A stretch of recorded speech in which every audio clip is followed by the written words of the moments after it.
Hello friends, today question பாருங்க. படத்தில் கோணம் P கோணம் C equal to 2:3 எனில் கோணம் BA காண்க.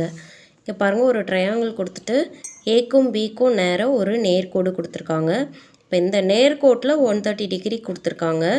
நமக்கு கோணம் B கோணம் C equal to 2:3 விகிதத்தில் கொடுத்தாங்கன்னா நமக்கு தெரியும் ஏதோ ஒரு வேல்யூவோட மல்டிப்ளை பண்ணோம் அப்படின்னா நமக்கு ஆன்சர் கிடச்சிரும்.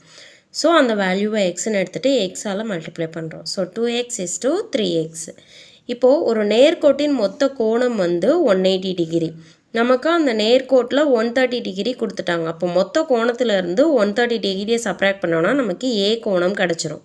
So 180 - 130 = 50 degree. ஸோ ஏ கோணம் 50 டிகிரின்னு கிடைக்குது. ஒரு முக்கோணத்தின் 3 கோணங்களின் கூடுதல் 180 டிகிரி. அப்போது ஏ + பி + சி 3 ஆட் பண்ணிவிட்டு ஈக்குவல் டு 180 டிகிரி வரணும். ஸோ இந்த இதில் வந்துட்டு நம்ம சிம்பிளிஃபை பண்ண போகிறோம். So 180 degree equal to A கோணம் 50 degree plus B 2x plus C 3x. இப்போது 180 - 50 = 5x. செப்பரேட் பண்ணோன்னா 130 டிகிரி கிடைக்குது ஈக்குவல் டு 5x.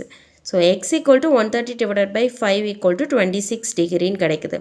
நமக்கு கோணம் P தான் வேணும். ஸோ கோணம் P equal to 2x. So 2 × 26 degree = 52 degree. So option B தான் கரெக்டான ஆன்சர். Thank you.